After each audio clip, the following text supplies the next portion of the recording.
Povo de Deus, Lamentações, capítulo 5, último capítulo do livro de Lamentações. E aqui, mais um retrato, uma continuidade dos terríveis relatos do capítulo 4. E vemos aqui se cumprindo a maldição de Deuteronômio, capítulo 28. A lei de Moisés era bem clara: ou vocês terão a bênção, ou vocês terão a maldição. Escolha, pois, a bênção. Porque se vocês escolherem a maldição, vocês terão maldição. E nós temos visto aqui relatos simplesmente estarrecedores. E a história vai mostrar que depois da Babilônia, enfim, o pessoal volta ainda com pecados, ainda com erros, mas com a, a idolatria sanada, né? O povo sai de lá monoteísta, né? Ou seja, acreditando como existir um único Deus, o El Shaddai, o Todo-Poderoso. Não sei se eles ainda não são meio, não sei não, tenho quase certeza que não. Eles ainda tinham uma concepção da existência de outros deuses, mas o Deus dele era verdadeiramente o El Shaddai, o Todo-Poderoso. O entendimento que nós temos hoje é que não existe outro Deus, só existe um Deus. E os outros se fazem de Deus, são demônios. Não existe secretários de Deus. Não existe alguém permitido por Deus, escolhido por Deus, autorizado por Deus para fazer mediação, para ser um Deus inferior. Não existe isso no cristianismo. Tudo que se tem abaixo de Deus, que se comporta em nome de Deus, que é visto como um santo, que é adorado, reverenciado, ou que orações sejam e pedidos em geral sejam feitos a eles, a essas entidades, dentro do cristianismo são demônios. A propósito, há movimento grande aí para que isso seja banido, para que esse entendimento dos evangélicos seja banido, porque isso é visto como ofensa. Entendeu? Então, por lei, estão querendo determinar que isso não seja pregado. Então, o povo lá de Judá, eles voltaram depois da Babilônia, passaram 70 anos lá, e não sei se eles acabaram, acredito que não, com a ideia que existem outros deuses.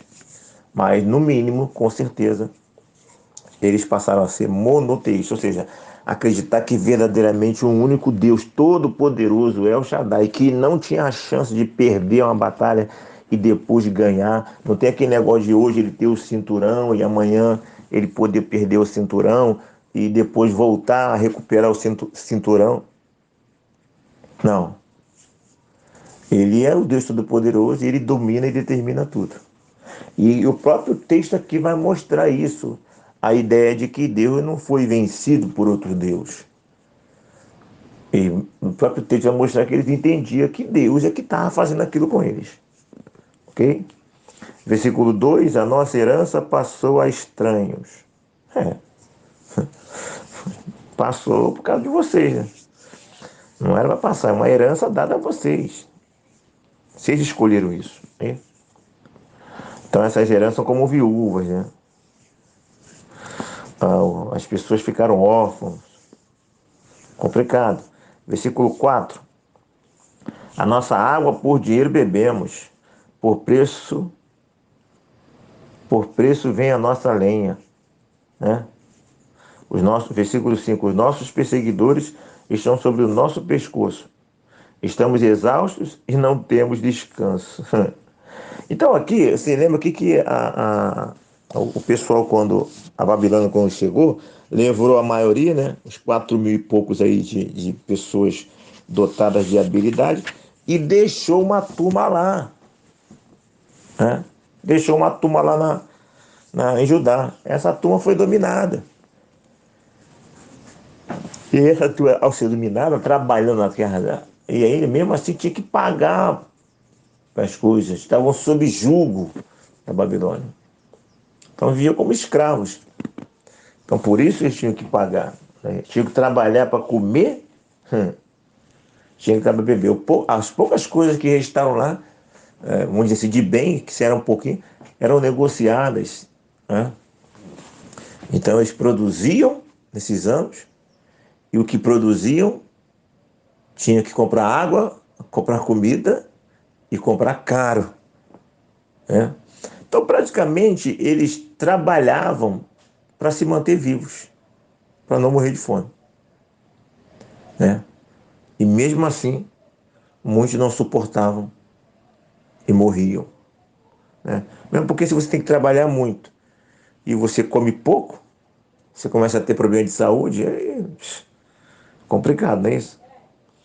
Então eles ficavam. É interessante, né? Esse aqui no versículo, olha só, o versículo 5 estão reclamando de exaustão. Eles estão reclamando que eles não têm descanso. Qual foi um dos pecados que levaram eles para o cativeiro? Sabe qual foi? A não guardar o sábado. O sábado era para o descanso e eles queriam trabalhar. Eles não descansavam, né? No ano sabático que eles produziam na terra durante 6 anos, no sétimo ano eles tinham que deixar a terra parada. 1 ano de descanso. Eles deixaram? Não, trabalhar, produzir. Vocês não gostam de trabalhar sábado que não é para trabalhar? Vocês não gostam de desobedecer o ano sabático? Vocês gostam de trabalhar? Então toma trabalho. Vocês querem descansar agora? Vocês sempre quiseram trabalhar? E agora vocês estão querendo descansar? Você vê que o ser humano é. E você vê um Deus ali, como sempre falo, Deus rígido, Deus que ama, mas é rígido. Então vocês querem trabalhar. Então eu vou dar trabalho para vocês. A ponto, estou imaginando, né? A ponto de você impedir me diz, quero descansar. Agora eu quero descansar, Senhor. Agora você quer descansar. Agora tu vai trabalhar, pô. Né? Agora tu vai trabalhar.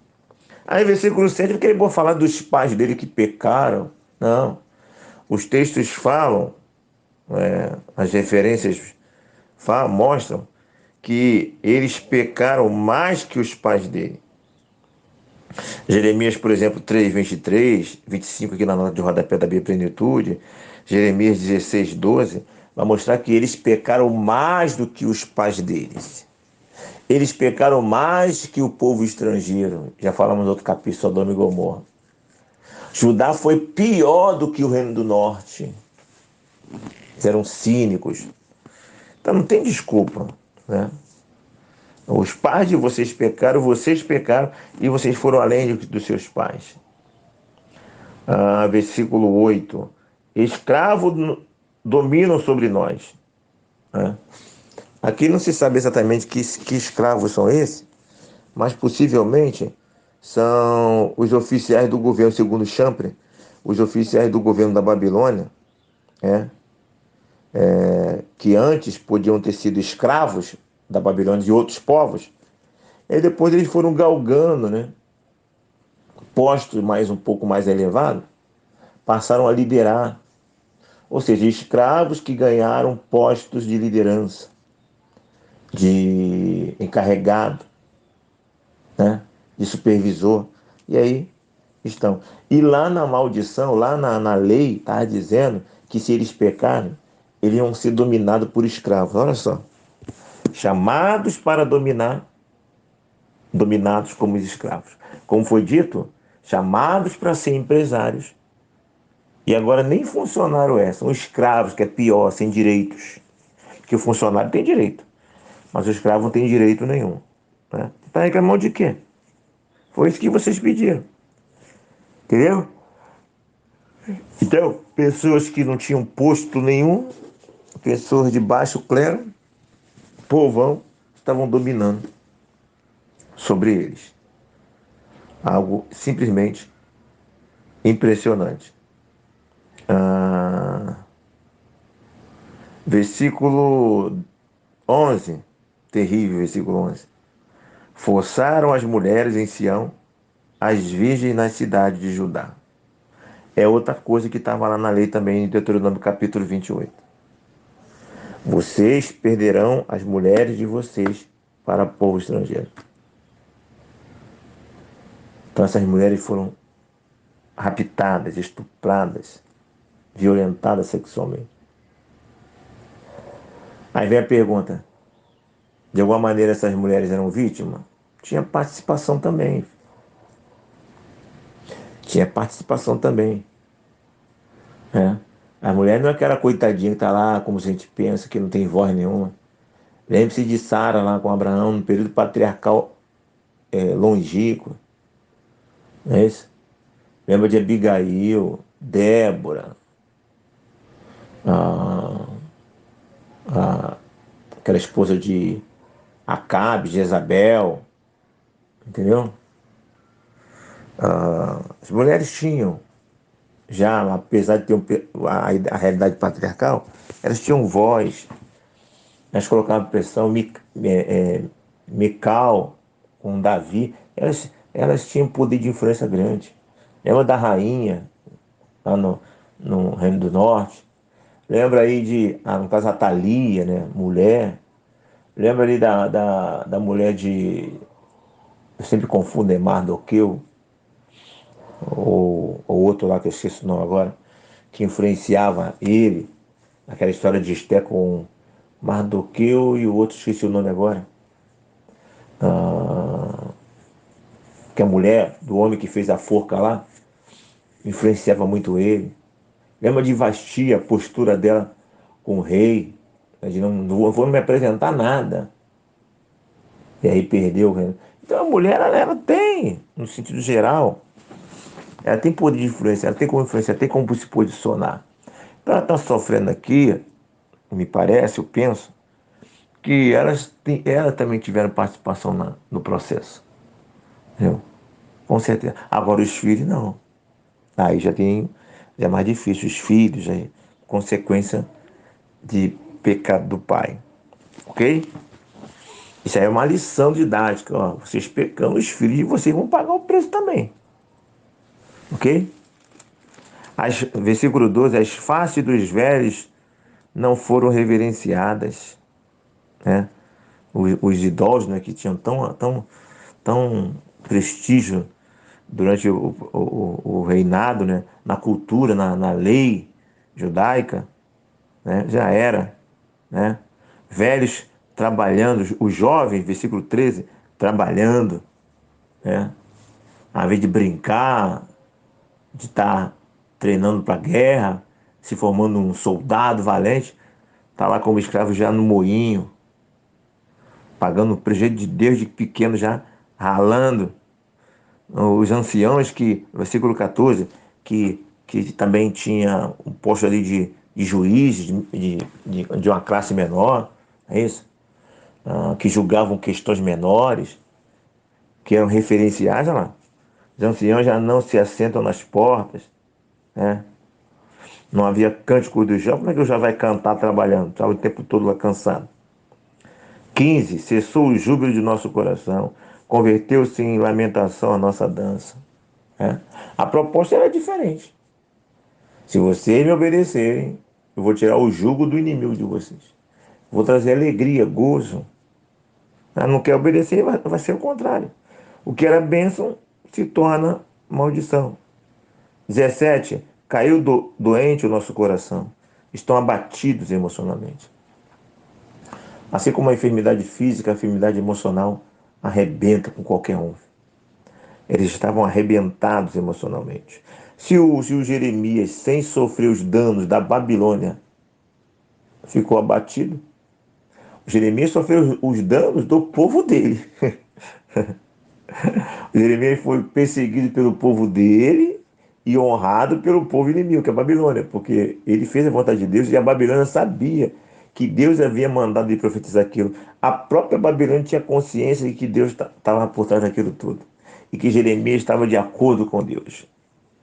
Então Jeremias sofreu na mão do povo dele e também sofreu vendo aquele povo sofrer daquela maneira. Se Jeremias não sofreu os ataques, as severidades da Babilônia, sem sofrer, ele se abate emocionalmente, ainda mais quem está sofrendo. Entendeu? Caiu doente o coração, se escureceram os nossos olhos. É, é, escuridão dos olhos. Ou seja, você não consegue ver nada de bom. Não há esperança nos próximos anos. São 70 anos. Tinha pessoa, são 70 anos, por exemplo. Hoje eu tenho 52. Imagina se eu tivesse a situação lá, 70 anos. Eu, 70 já morri. Daqui mais 70 eu já morri, já não estou mais aqui. Ou seja, vou passar minha vida toda no cativeiro. Só os jovens teriam a esperança de voltar. E mesmo voltando, grande parte da sua juventude passaria na Babilônia. É bem verdade. Ele falou: se vocês plantarem direitinho, se vocês fizerem tudo direitinho, vocês vão se dar muito bem lá. Entendeu? Mas só que no começo há uma desesperança total. Né? Eles já se rebelaram. Eles já se rebelaram e agora eles estão sendo vistos como pessoas rebeldes. Quem será melhor visto pela direção da Babilônia são as pessoas que irão nascer lá dentro da Babilônia, que serão educados, influenciados pela cultura babilônica. Esse povo aí é adulto, esse povo já se rebelou, esse povo está sem crédito. Então não havia esperança. Só tinha esperança para os novos que iam nascendo lá na Babilônia. Tanto é que depois, quando foi liberado depois de 70 anos, o livro de Esther fala isso, muitos ficaram, muitos não voltaram, porque estavam estabelecidos financeiramente, emocionalmente, familiarmente. Tudo direitinho. Mas essa turma que foi para lá, pagou preço alto, filho. E aí, versículo 19 a 22, relata algo interessante. Tu, Senhor, reinas eternamente. Agora, tá vendo? Ele é o Shaddai. Ele tem todo o poder. Perceba aqui que eles não estão enxergando um Deus que perdeu a luta. Mais uma vez eu falo. Não há uma declaração, não há um entendimento de que Deus perdeu a luta.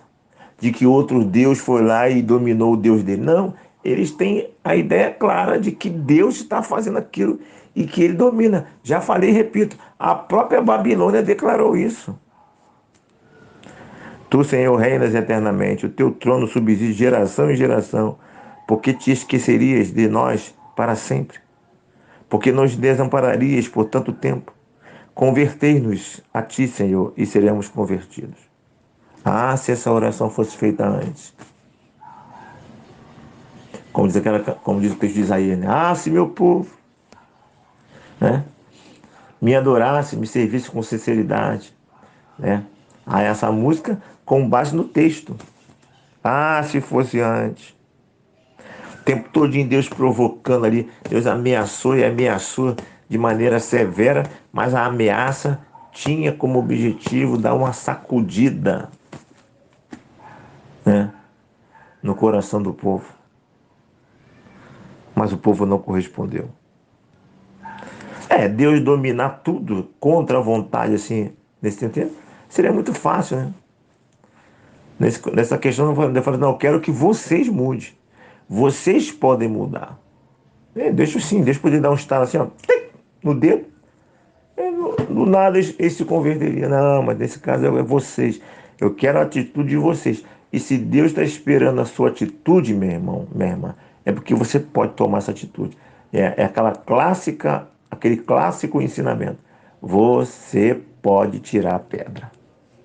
E eles queriam que Deus tirasse a pedra. Não, vocês vão tirar a pedra. Porque vocês podem. Vocês podem se converter. Vocês podem se arrepender, mas eles não quiseram. E agora tá pensando, muda, tira a pedra pra gente, não se converte, não, filho. Agora já era, vocês tinham que ter esse coração quebrantado lá atrás, não tiveram. Agora é pagar o que tem que pagar, cumprir a sentença. Já era. Renova nossos dias como dantes. 22. Por que nos rejeitarias totalmente? Por que te enfurecierias sobremaneira contra nós? Ó, rejeita totalmente não, tá? Ele falou 70 anos, né? Ah, mas eu já estou morto, mas não é rejeitar para sempre, porque vocês vão ter filho. Deus vê um povo, Deus não vê pessoas só, no sentido daquele contexto lá. Sim, cada um vai dar conta de si e Deus vai ver o seu ato individual. Mas a nível ali de quem está pagando o preço ali é o povo, ok? Então vai ter sim recuperação, 70 anos depois, ok? Tem pessoas que foram para o cativeiro e voltaram, poucos, mas a grande parte ali morreram por lá mesmo. Outra parte reconstruiu. E essa outra parte certamente foram os jovens que foram para lá e os que nasceram lá. Ok? O que nós vemos aqui mais uma vez? Mensagem principal. Eu sempre falo sobre isso. Deus é amor, mas é fogo devorador. Deus é paciente, Deus é misericordioso, mas Ele é rígido. Ele não é esse Deus que a sociedade hoje tem pintado, inventado. Eu já preguei sobre isso. A maior invenção do ser humano foi a invenção de um Deus. Inventaram um Deus bonzinho, pop, que olha o pecado, olha o carnaval, olha a orgia e acha legal. É igual o Gênesis. E viu Deus que tinha feito e viu que era bom.